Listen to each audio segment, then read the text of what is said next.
अस्सलाम वालेकुम guys, welcome to दो IT academy from Syed Imad. आज हम स्टार्ट कर रहे हैं हमारा माइक्रोसॉफ्ट एज्योर AZ103 सीरीज़ का लेक्चर 18, जो कि है माइक्रोसॉफ्ट एज्योर एक्टिव डायरेक्टरी। ये लास्ट मॉड्यूल है इस कोर्स का, जो कि है मैनेज आइडेंटिटीज़।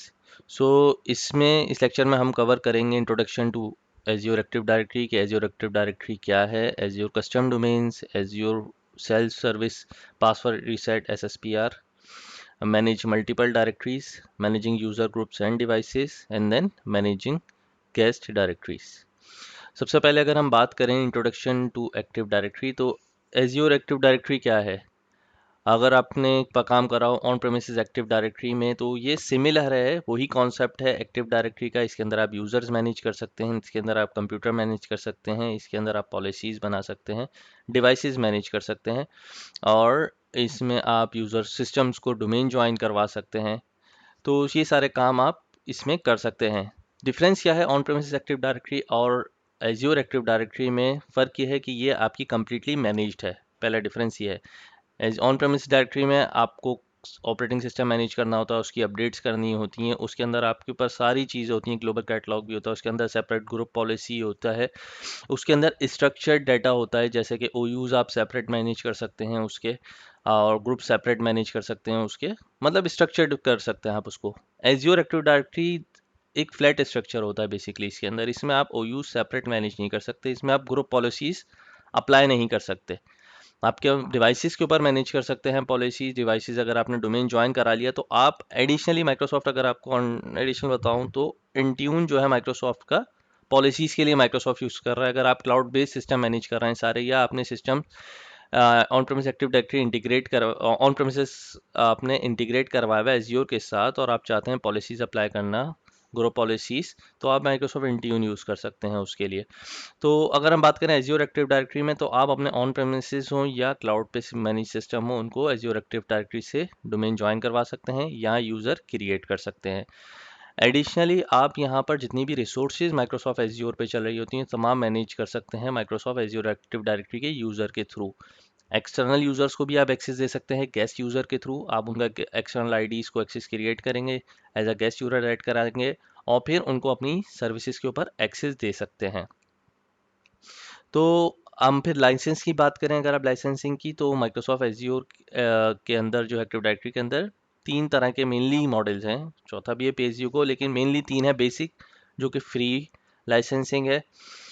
फिर बात करें एज्योर AD प्रीमियम 1 की, प्रीमियम 1 में आपके एडिशनल फीचर आ सकते हैं, मल्टी फैक्टर ऑथेंटिकेशन ऐड हो जाता है, पासवर्ड रिसेट ऐड हो जाता है। प्रीमियम 2 की बात करें तो उसके अंदर कंडीशनल एक्सेस के अंदर आ जाता है कि आप कंडीशनल एक्सेस इनेबल कर सकते हैं और सिक्योरिटी अप्लाई कर सकते हैं कि डिवाइसेस की लोकेशन क्या होनी चाहिए, डिवाइसेस के ऊपर क्या पॉलिसीज अप्लाई होनी चाहिए, तभी वो यूज़र लॉगिन कर सके। इस तरह से different level of security add होती चली जाती है इसके डिफरेंट प्राइसिंग मॉडल के अंदर। फिर हम बात करें कस्टम और डोमेन्स की, तो एज्योर में हम अपना कस्टम डोमेन ऐड करवा सकते हैं। जैसे बाय डिफ़ॉल्ट अगर जब आप यूज़र अकाउंट क्रिएट करते हैं माइक्रोसॉफ्ट एज्योर के ऊपर, तो आपका होता है on.onmicrosoft.com। आप फर्स्ट नेम आपका कुछ भी होगा, लेकिन डोमेन नेम होगा या जो भी हम आपने नेम देंगे वो होगा, फिर .onmicrosoft.com। लेकिन अगर आप चाहते हैं कि आपकी कंपनी का कोई नाम है, जैसे contoso.com है, UITA.com है, तो आप उस डोमेन की अगर अपना आईडी चाहते हैं, तो आपको कस्टम डोमेन ऐड कर सकते हैं, जैसे कि हमने प्रीवियस DNS की लैब्स में कवर करा। तो वो यूज़र डोमेन यूज़ करते हुए सेम आपने यूज़र क्रिएट कर सकते हैं, ऑन यूज़र के ऊपर के थ्रू परमिशंस असाइन कर सकते हैं। तो ये लैब में हम कवर करेंगे। इसमें तीन सिंपल स्टेप्स हैं जो हम कवर करेंगे। कस्टम डोमेन ऐड करेंगे, DNS एंट्रीज क्रिएट करेंगे उसकी, और फिर उसको डोमेन को वेरीफाई करवाएंगे। फिर बात करें सेल्फ सर्विस पासवर्ड रिसेट की, तो सेल्फ सर्विस पासवर्ड रिसेट क्या है आपका? सेल्फ सर्विस पासवर्ड रिसेट के थ्रू आप जो है यूज़र को एक्सेस ग्रांट करते हैं कि यूज़र खुद अपने क्लाउड बेस्ड यूज़र या ऑन प्रेमिसेस यूज़र है उसका पासवर्ड रीसेट कर सके एज्योर के पोर्टल के थ्रू।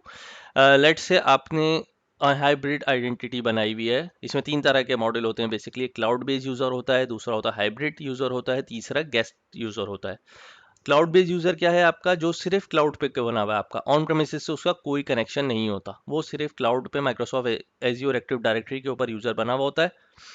तो और वहीं पर तमाम एप्लीकेशंस को, एज्योर की एप्लीकेशंस को एक्सेस कर सकता है, या ऑफिस 365 है तो उसकी एप्लीकेशंस को एक्सेस कर सकता है आपका। फिर और हाइब्रिड आइडेंटिटी क्या होता है, जो कहलाता है डायरेक्टरी सिंक्रोनाइज्ड आइडेंटिटी।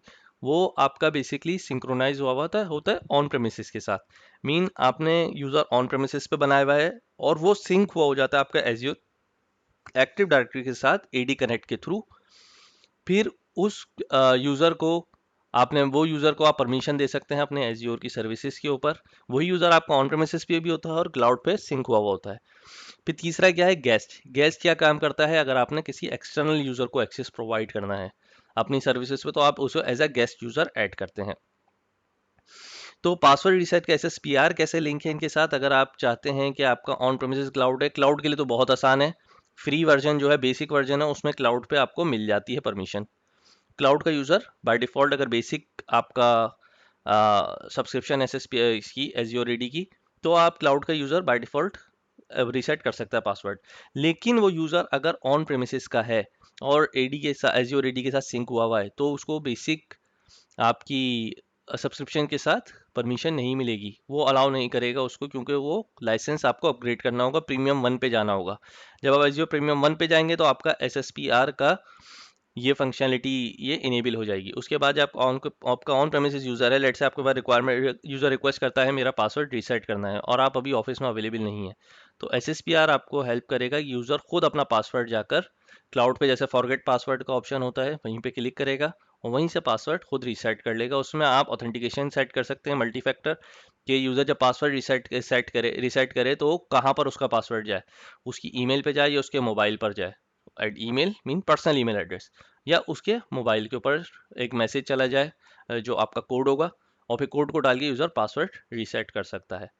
तो इस तरह से आप जो है एसएसपीआर को यूज़ करते हुए अपनी जो है कुछ रिस्पॉन्सिबिलिटी यूज़र पे ट्रांसफ़र कर सकते हैं, ताकि ये हेल्प डेस्क का या एडमिनिस्ट्रेटर्स का वर्कलोड कम हो सके। और बाकी जो हम चीज़ें हैं, यूज़र मैनेजमेंट, डिवाइस मैनेजमेंट, ये सारी चीज़ें अभी हम लैब में कवर करेंगे। बेसिकली ये इम्प्लीमेंटेशन से रिलेटेड है सर के। तो मूव करते हैं लैब पे, फिर वहाँ कंटिन्यू करके देखते हैं कि कैसे काम कर रही हैं सर्विसेज। ओके गाइस, अब यहाँ हम हैं Microsoft azure active directory azure के पोर्टल के ऊपर। तो अगर हम जाएं एज्योर एक्टिव डायरेक्टरी के अंदर, आप यहाँ से भी सर्च कर सकते हैं एज्योर एक्टिव डायरेक्टरी। तो बाय डिफ़ॉल्ट जब आप आईडी क्रिएट करते हैं या एज्योर पे पोर्टल पे फर्स्ट टाइम आप क्रिएट करते हैं, तो एक्टिव डायरेक्टरी ऐड हो जाती है, बाय डिफ़ॉल्ट पहली एक्टिव डायरेक्टरी क्रिएट हो जाती है। उसके अलावा आप मल्टीपल डायरेक्टरीज भी इसके अंदर क्रिएट करते हैं। तो अभी हम लैब में कवर करेंगे कि हम कैसे एडिशनल एक्टिव डायरेक्टरी क्रिएट करके उसको सेपरेटली मैनेज कर सकते हैं। आपका टेनेंट कहलाएगा बेसिकली। इस टेनेंट के लाइक इस एक्टिव डायरेक्टरी के अंदर अपनी मल्टीपल सब्सक्रिप्शन होंगी। तो अगर एक और हम एक्टिव डायरेक्टरी क्रिएट करते हैं, तो उसके अंदर उसकी सेपरेट सब्सक्रिप्शन होंगी और बिल्कुल आइसोलेटेड टेनेंट्स होंगे। अगर आपको प्रोडक्शन के लिए चाह रहे हैं या आप डेवलपमेंट के लिए बनाना चाह रहे हैं, तो आप डिफरेंट डायरेक्टरीज बनाकर उसके अंदर सेपरेट सब्सक्रिप्शन ऐड करवा के रिसोर्सेज मैनेज कर सकते हैं। तो अगर आप यहाँ पर देखें एक्टिव डायरेक्टरी के अंदर, तो यहाँ अगर आप यूज़र आएँ, तो इधर यूज़र आप क्रिएट कर सकते हैं जो आपको यहाँ पर रिसोर्सेज के ऊपर परमिशन देनी है। जैसे अगर आपको याद हो, हमने फर्स्ट लेक्चर में इनिशियल लेवल पे जो सब्सक्रिप्शन ऐड करी थी, सब्सक्रिप्शन पे परमिशन ऐड करी थी, वो परमिशन इन यूज़र्स के थ्रू ऐड करी थी। तो अगर हमें कोई एक नया यूज़र ऐड करना है, तो हम यहाँ आएंगे न्यू यूज़र। अब यहाँ अगर आप देखें, तो यहाँ पर हमारे पास डायरेक्ट सिर्फ onmicrosoft.com का की आईडी दिखा रहा है। तो अभी हम काम करते हैं, सबसे पहले हम हमारा एक कस्टम डोमेन ऐड करवाते हैं। देन उसके बाद हम उस डोमेन को हमारे उस यूज़र को हम हमारे न्यू यूज़र जो क्रिएट करेंगे उसको हम हमारे डोमेन पे ऐड करवाएंगे। Add custom domain.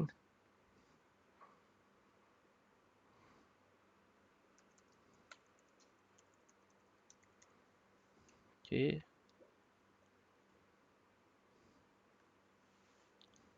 रेडी, ठीक है। तो यहाँ ये आपसे बोल रहा है ये txt रिकॉर्ड आपने कॉपी करना है कहाँ पर, अपने पब्लिक डीएनएस में, ताकि उस डोमेन को आप इसको उस डोमेन में आप ऑथराइजेशन ऐड करवा सके अपने एडिशन के लिए। तो मेरे लिए मेन चीज़ ये है, हम यहाँ पर आएंगे हमारे पब्लिक डीएनएस में, ऐड रिकॉर्ड, हमें ऐड करवाना है txt रिकॉर्ड। होस्ट नेम मैंने दिया AD वैल्यू जो कॉपी करी है हमने, और ऑटोमेटिक ये ज़्यादा हो जाएगा, तो हम सिर्फ इसको मिनट सेट करेंगे। सेव सी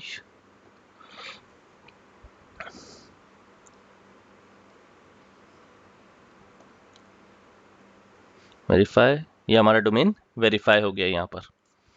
तो आप देख सकते हैं कि हमने सिर्फ अपने डोमेन को TXT रिकॉर्ड ऐड करवाया और हमारा डोमेन यहाँ पर ऐड हो गया। अब हम वापस आएंगे हमारी डायरेक्टरी में, एज़्योर एक्टिव डायरेक्टरी,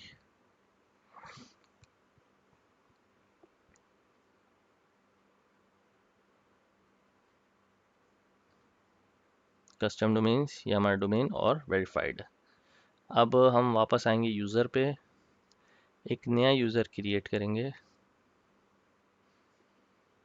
यहाँ अगर हम देखेंगे हमारा डोमेन हमें दिख रहा है, न्यू यूज़र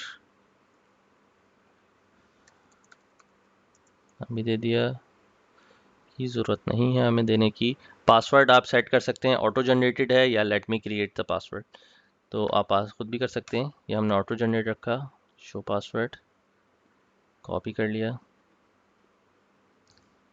उसके बाद अगर आपको मैनेज करना है यूज़र को, लेट से आपका यूज़र रिज़ाइन कर जाता है, आपका क्लाउड बेस्ड ओनली यूज़र है, जैसे कि अभी हम ये क्रिएट कर रहे हैं, ये सिर्फ क्लाउड बेस्ड यूज़र है, तो उसकी साइन इन अगर ब्लॉक करना है तो यहाँ से ब्लॉक कर सकते हैं। उसकी लोकेशन डिफाइन कर सकते हैं, यूज़र किस कंट्री में वो करता है, रिसाइड करता है, फिर चाहे टाइटल उसका डिपार्टमेंट सब यहाँ पर आप मेंशन कर सकते हैं। ये आपका यूज़र क्रिएट हो गया। उसके बाद अगर आप यहाँ पर आएँ SSPR में, पासवर्ड रिसेट में, तो अगर हम जो बात कर रहे थे SSPR की, सेल्फ सर्विस पासवर्ड रिसेट की, तो उसमें आपके पास एक तो नन है, मींस कि यूज़र के पास परमिशन नहीं है पासवर्ड रिसेट करने की। फिर है सेलेक्टेड यूज़र्स, ये रिकमेंडेड है माइक्रोसॉफ्ट का कि सेलेक्टेड यूज़र्स में मींस कि आप एक सेलेक्टेड ग्रुप बनाएं और उस ग्रुप के ऊपर जितने भी उस ग्रुप के मेंबर होंगे सिर्फ उनको SSPR का ऑप्शन होगा पासवर्ड रिसेट का सेल्फ सर्विस के। फिर तीसरा ऑप्शन जो आपका ऑल है, जितने भी यूज़र हैं आपके डायरेक्टरी में सबके पास बाय डिफ़ॉल्ट एक्सेस होगा पासवर्ड रीसेट करने का। तो अगर आप सेलेक्टेड पे करेंगे तो यहाँ आपको ग्रुप मेंशन करना होगा। मैं यहाँ करता हूँ ऑल, सेव,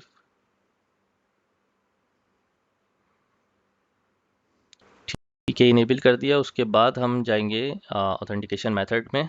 तो यहाँ पर आपके पास कुछ मेथड्स हैं जो आप सेलेक्ट कर सकते हैं। Number of methods required to reset, email और मोबाइल, तो हम 1 ही रखेंगे, इसको कोई भी एक यूज़ कर सकते हैं। तो बाय डिफ़ॉल्ट ये सेट है तो इसी पे रखेंगे बाय डिफ़ॉल्ट। अभी ठीक है, यहाँ उस यूज़र को लॉगिन करेंगे पहले, डॉट सैयद IWMAD इधर,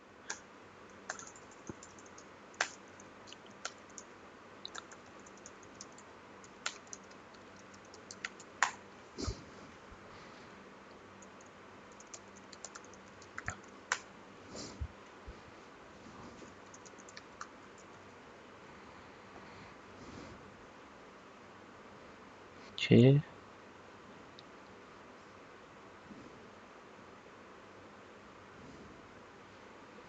यहाँ जब आप फर्स्ट टाइम लॉगिन करेंगे तो आपसे डिटेल्स मांगेगा कि आपको जो सेट करनी है, ताकि पासवर्ड रीसेट के लिए आपके पास कोड आ सके।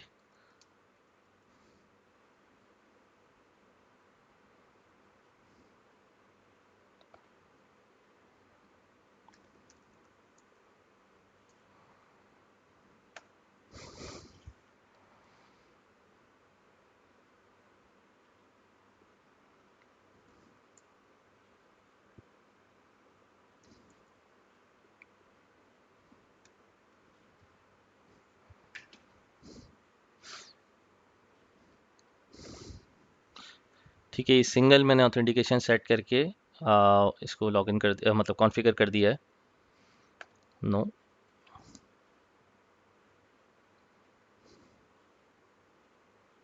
यूज़र लॉगिन हो गया है। अब इसको हम वापस लॉग आउट करेंगे।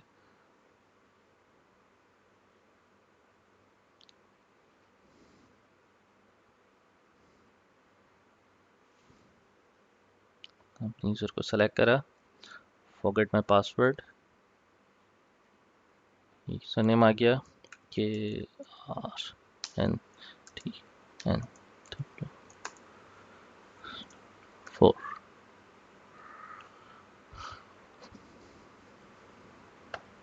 है, यहाँ आपको फ़ोन नंबर डालना है।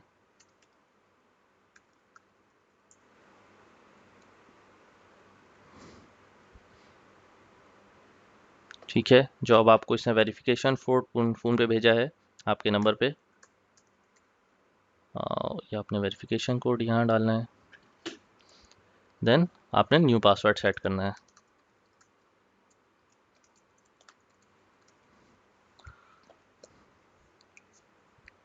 डन। तो इस तरह से आप अपना पासवर्ड रीसेट कर सकते हैं, यूज़र को अलाउ कर सकते हैं ताकि यूज़र पासवर्ड रीसेट कर सके। फिर हम बात करें, अगर आप चाहते हैं कि एक और एक्टिव डायरेक्टरी क्रिएट करना, जैसे प्रोडक्शन और डेवलपमेंट की हमने बात करी, तो आप सिंपल यहीं पर आएंगे और एज़्योर एक्टिव इंस्टीट्यूट, यहाँ पर आएंगे।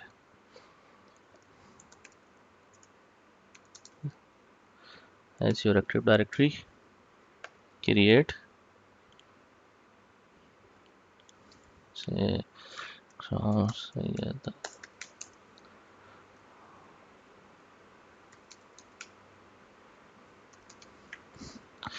ये आपका यूनिक होना चाहिए। आपने क्रिएट,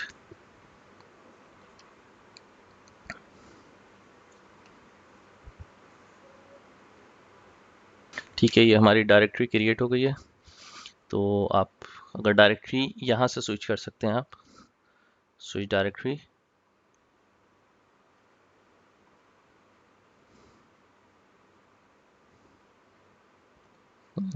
here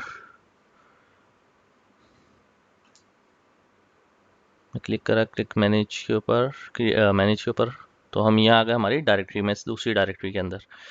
और अगर आपको फिर करना है तो आपको फिर यहाँ पर आकर अगेन सब्सक्रिप्शन ऐड करवानी होगी उस डायरेक्टरी में सेपरेटली। अगर आप यहाँ पर आएँ सब्सक्रिप्शन के अंदर, तो यहाँ कोई भी सब्सक्रिप्शन नहीं है। तो अगर आपको सेपरेटली मैनेज करना है तो इसके अंदर अगेन आप जाएंगे, सब्सक्रिप्शन ऐड करवाएंगे और फिर इस डायरेक्टरी को बिल्कुल ही सेपरेटली मेंटेन कर सकते हैं। हम अगर वापस जाना चाहें हमारी डायरेक्टरी में, डिफ़ॉल्ट डायरेक्टरी में, तो ये जाएंगे हम डिफ़ॉल्ट डायरेक्टरी में जिस पे हम अभी काम कर रहे थे। तो इस तरह से आप एडिशनल डायरेक्टरी क्रिएट करके परमिशंस दे सकते हैं, उसके अंदर से आइसोलेट कर सकते हैं, सेग्रीगेट कर सकते हैं अपनी रिसोर्सेज को, या अपना वर्किंग जो भी स्ट्रक्चर है आपका उस तरह मेंटेन कर सकते हैं। फिर अगर हम बात करें जैसे मैनेज यूज़र्स की, तो हमने जैसे यूज़र क्रिएट कर लिया, ये यूज़र क्रिएट कर लिया था आपने। यूज़र की सारी लॉग्स आप देख सकते हैं, यूज़र कब लॉगिन हुआ, कहाँ पर लॉगिन हुआ, मीन्स पूरी टाइमिंग, सक्सेस, फेलियर आप यहाँ पर चेक कर सकते हैं। फिर अगर हम वापस आएँ अपनी डायरेक्टरी के अंदर और हम बात करें ग्रुप्स की, तो यहाँ पर आप अपने ग्रुप्स क्रिएट कर सकते हैं एज्योर में, एज्योर के अंदर। तो इसमें ग्रुप्स के अंदर आपके एक तो सिक्योरिटी ग्रुप है आपका, और एक है ऑफिस 365 का ग्रुप। सिक्योरिटी ग्रुप जो है आपका परमिशन सेट करने के लिए है अपनी रिसोर्सेज के ऊपर। ऑफिस 365 का ग्रुप आपका कोलेब्रेशन के लिए यूज़ होता है। अगर आप अपनी दूसरी रिसोर्सेज के ऊपर, शेयर्ड रिसोर्सेज के ऊपर आप परमिशन देना चाहते हैं ताकि मल्टीपल लोग काम कर सकते हैं वो रिसोर्स के ऊपर, एक्सटर्नल यूज़र को ऐड करना चाहते हैं, तब आप ऑफिस 365 का ग्रुप क्रिएट करते हैं। सिक्योरिटी ग्रुप परमिशंस के लिए सिर्फ आप क्रिएट करेंगे और यूज़र्स को, ताकि आप मेंबरशिप दे सकें उस ग्रुप की बेसिस के ऊपर। क्या होता है कि आपको अगर एक रिसोर्स के ऊपर परमिशन देनी है मल्टीपल यूजर्स को, तो आपको एक एक यूजर को बार बार परमिशन देने से बेहतर होता है कि आप पूरे ग्रुप को परमिशन दे दें, अगर आपको सबको देनी है।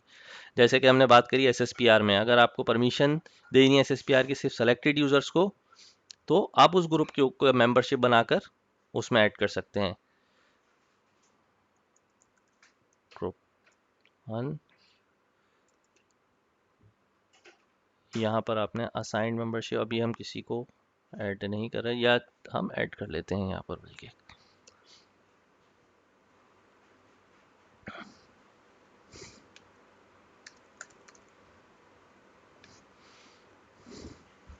हमने यूज़र ऐड कर रहे हैं, ये सेलेक्ट, क्रिएट कर दिया। ठीक है, अगर हम वापस आए हमारे एसएसपीआर में, अगर हमें सेलेक्टेड को असाइन करना है, तो अगर आप यहाँ पर आकर देखेंगे ये हमारा ग्रुप दिख रहा है हमें। हम इस ग्रुप में सिर्फ असाइन कर सकते हैं ताकि इस ग्रुप के मेंबर्स को सिर्फ परमिशन हो पासवर्ड रीसेट करने की। हम डिस्कार्ड कर देंगे चेंजेस। ओके गाइस, अगर अब हम चाहते हैं कि हमारा यूज़र जो है डोमेन ज्वाइन करवा सके, उसके लिए हमें हमारी एज्योर एक्टिव डायरेक्टरी की इंस्टेंस क्रिएट करनी होगी। अगर आप आए MyRSG के अंदर, अगर आप आए क्रिएट रिसोर्सेज के अंदर इवन, तो Azure active directory, this one,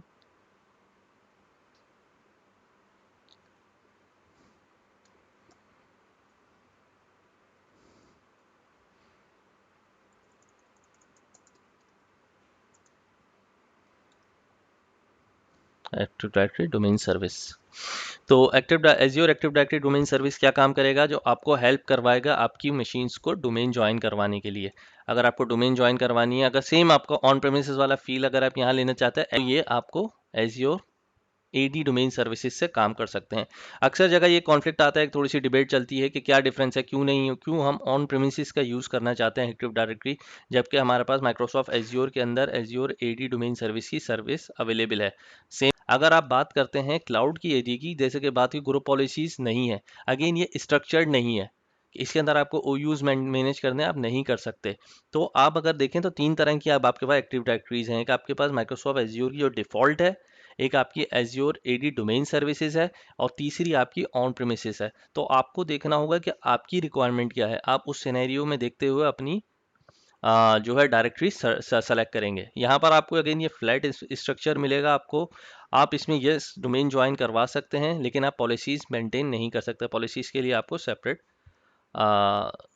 services use करनी पड़ेंगी। तो हम सेलेक्ट करेंगे हमारा resource group, domain name, domain जैसे कि ओके हम ऑलरेडी ऐड करवा चुके हैं।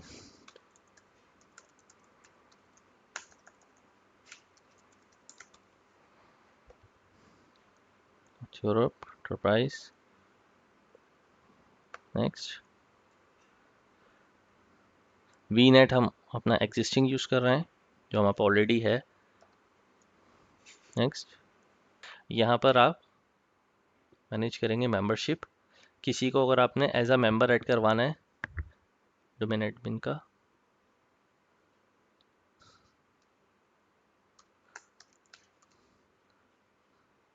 अब ऑलरेडी एक यूज़र है तो मैंने यहाँ ऐड करवाया। इसको बेसिकली डोमेन एडमिन का मेंबर बनवा दिया। ये जो आपका एक्टिव डायरेक्टरी डोमेन कंट्रोलर है, azure active directory domain controller, उसकी मेंबरशिप। देन वापस हम आए, नेक्स्ट, नेक्स्ट।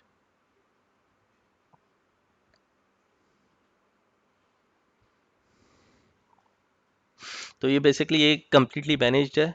तो ये आपका बैक एंड पे इंस्टेंसेस क्रिएट करेगा, लेकिन आपको उसको मेंटेन करने की ज़रूरत नहीं है। माइक्रोसॉफ्ट एज्योर की मैनेज सर्विस है डोमेन कह सकते हैं एक्टिव डायरेक्टरी मेंटेनेंस के लिए और मैनेजमेंट के लिए।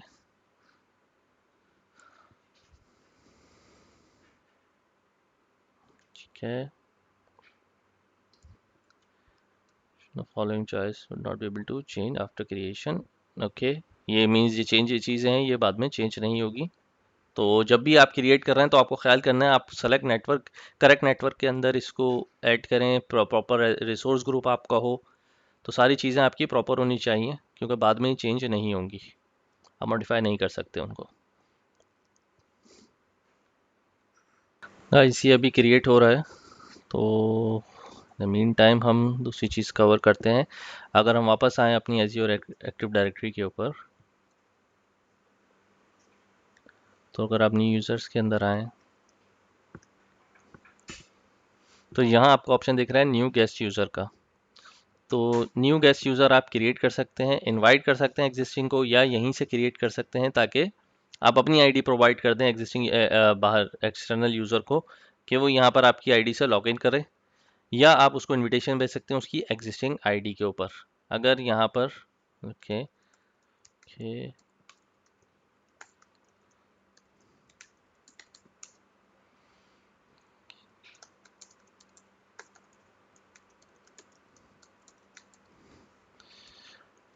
और यहाँ पर आप ग्रुप सेलेक्ट कर सकते हैं।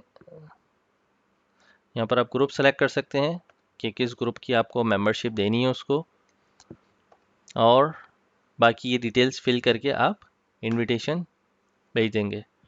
देन उसके बाद यूज़र अपना ऑटोमेटिकली यूज़र को ईमेल रिसीव होगी और यूज़र उस ईमेल को सेलेक्ट करते हुए अपने आप को रजिस्टर करवा सकता है पोर्टल पे। देन उसके बाद अगर आप अपनी सर्विसेज में आए, यूज़र क्रिएट हो गया है। अगर हम वहाँ पर वापस डायरेक्टरी में आए, अगर यहाँ देखें एंटरप्राइज एप्लीकेशंस फॉर एग्जांपल, आपके पास एप्लीकेशन चल रही है।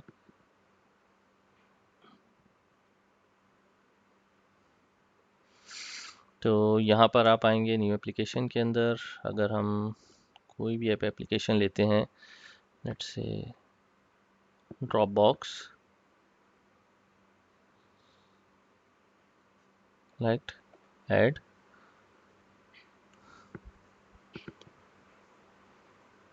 एंड उसके बाद आपको अगर असाइन करना है यूज़र को, तो यहाँ से आप अपने गेस्ट यूज़र को असाइन कर सकते हैं। देन जब यूज़र लॉगिन करेगा तो उसको अपने पोर्टल के ऊपर ये एप्लीकेशन दिखेगी। तो इस तरह से आप अपने गेस्ट को ऐड कर सकते हैं और अपनी एप्लीकेशन, जो आपके पास एप्लीकेशंस हैं, आप असाइन कर सकते हैं एक्सटर्नल यूज़र्स को। यहाँ से अगर हम असाइन करें तो इस तरह से हम यूज़र को असाइन कर सकते हैं। सिमिलरली अगर हम यहाँ बात करें एज़्योर एक्टिव डायरेक्टरी की प्राइसिंग की, तो अगर आप यहाँ देख सकते हैं डिफरेंट प्राइसिंग मॉडल्स हैं। फ्री मींस बेसिक है, फिर प्रीमियम 1 और प्रीमियम 2 है, ये ऑफिस एप्लीकेशन के लिए। तो अगर आप बात करें SSPR की, self service password reset for cloud user only, जो सबका है ये है, आपका क्लाउड यूज़र के लिए अलाउ है। फिर मल्टी फैक्टर ऑथेंटिकेशन सबके लिए अलाउ है। फिर अगर प्रीमियम फीचर्स की बात करें तो यहाँ पर है self service password reset right back. Right back जो आपका ऑप्शन होता है, इसका मतलब है कि आपने ऑन प्रेमिसेस पे जो चेंज करा है वही आपका क्लाउड पे रेप्लिकेट हो जाएगा पासवर्ड, या आपने क्लाउड पे जो चेंज करा है वो ऑन प्रेमिसेस पे सिंक हो जाएगा। तो वो ऑप्शन आपका सिर्फ प्रीमियम के अंदर अवेलेबल है। ऑफिस 365 एप्स मींस अगर आप ऑफिस 365 का अगर कोई अकाउंट आपने लाइसेंस परचेज करा हुआ है तो उसके में है, उसमें भी अगेन बेसिक वाली फीचर्स ही आते हैं आपके, या एडिशनल आपके आइडेंटिटी एंड एक्सेस मैनेजमेंट से रिलेटेड कुछ फीचर्स होंगे। वरना बाकी जितने प्रीमियम फीचर्स हैं, आपकी कंडीशनल एक्सेस हो गया, सिक्योरिटी से रिलेटेड, सारे आपके फिर प्रीमियम वर्जन के अंदर आते हैं। तो यहाँ अगर आप देखें कंडीशनल एक्सेस के ये फीचर्स अवेलेबल हैं प्रीमियम में। फिर आप अगर आए आइडेंटिटी प्रोटेक्शन के अंदर, तो वो एडिशनल फीचर्स आपको P2 के अंदर आपको होते हैं, प्रिविलेज आइडेंटिटी मैनेजमेंट और फिर ये risk based access, conditional access, ये सारी चीज़ें। और ये आपका प्राइसिंग मॉडल है।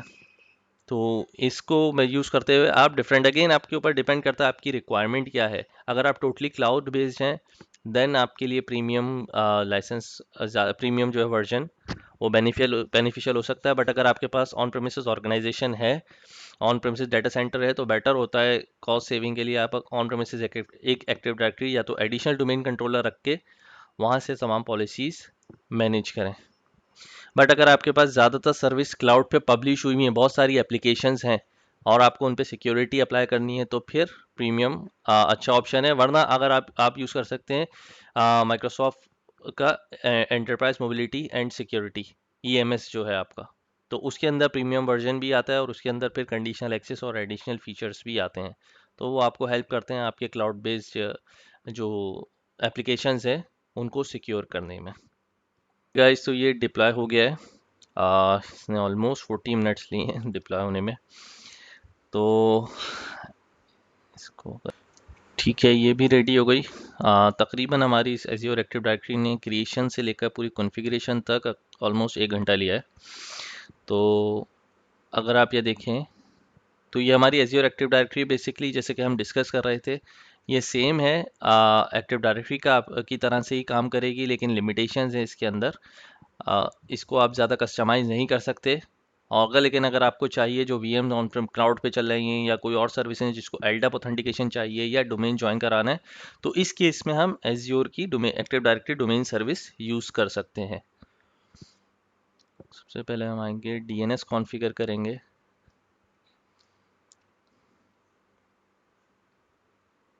ठीक है, ये कॉन्फ़िगर होगा डीएनएस, मींस डीएनएस इनेबल कर दिया है इसके अंदर हमने। तो हम जो भी हम वर्चुअल मशीन के लिए ऐड करेंगे इसके यहाँ ऐड करवाएंगे, वो बाय डिफ़ॉल्ट इन डीएनएस को ले लेगा।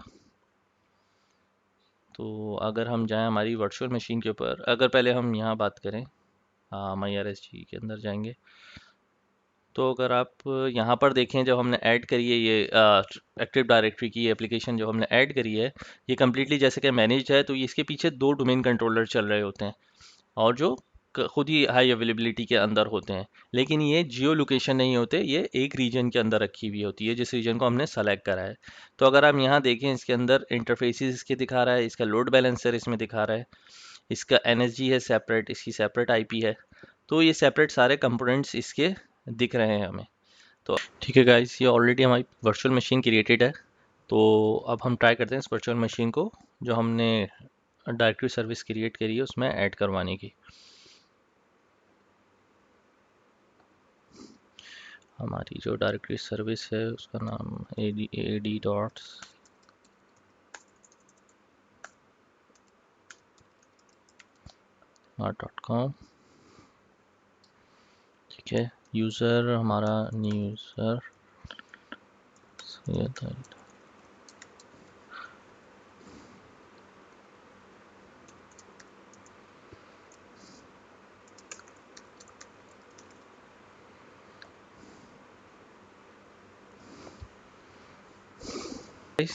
तो ये यहाँ ऐड हो गया है विंडोज़ डोमेन में। ठीक है, हमें बस थोड़ा वेट करना होता है पासवर्ड जब अकाउंट नया ऐड। गाइस, अब हम यहाँ कर जाएं एक्टिव डायरेक्टरी के अंदर और यहाँ यूज़र्स में आए, तो यहाँ पर है मल्टी फैक्टर ऑथेंटिकेशन। तो अगर आपको इनेबल करनी है मल्टी फैक्टर ऑथेंटिकेशन किसी एक यूज़र के लिए या मल्टीपल यूज़र्स के लिए, तो यहाँ से आप इनेबल कर सकते हैं। किसी एक यूज़र को सेलेक्ट करेंगे या अगर आपके पास मल्टीपल यूज़र्स हैं जो लोकली बने हुए हैं तो उनको यहाँ पर ऐड करके आप इनेबल कर सकते हैं। यहाँ सेलेक्ट करें, इनेबल करें, इनेबल, क्लोज। ठीक है गाइस, अगर यहाँ हम ट्राई करें, हमने मल्टी फैक्टर ऑथेंटिकेशन इनेबल करा है, सैयद ओके।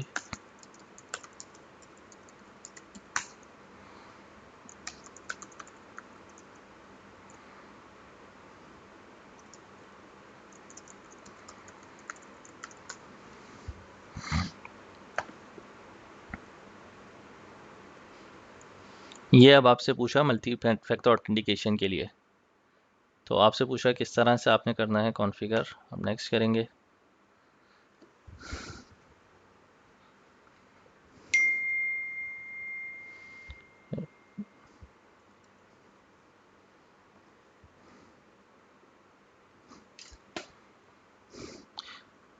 डन। अगर आप अपनी इसी तरह से आप जो है मैं अगेन इसको लॉग आउट करता हूँ। इस तरह से आप ऑथेंटिकेटर ऐप में भी जाकर, अगर मोबाइल पे अगर आपके पास, आप ऐप स्टोर से डाउनलोड करें ऑथेंटिकेटर ऐप और वहाँ पर अपना अकाउंट ऐड करवा सकते हैं। उसी तरह ये उससे कोड लेगा, आपको ऑथेंटिकेटर ऐप से आपको यहाँ कोड डालना होगा।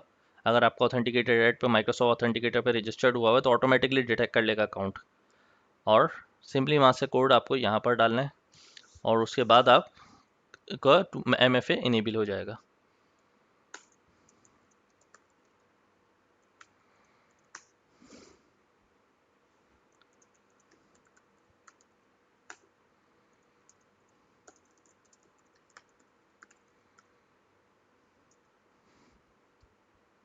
ये देखें, ये कोड जा रहा है, ये कोड मेरे मोबाइल पर आ रहा है 372। ठीक है, तो इस तरह से आप मल्टी फैक्टर ऑथेंटिकेशन इनेबल कर सकते हैं अपने अकाउंट के लिए। तो गाइस, इस लेक्चर को यहीं तक रखते हैं, फिर इंशाल्लाह नेक्स्ट लेक्चर में कंटिन्यू करेंगे। अल्लाह हाफिज़।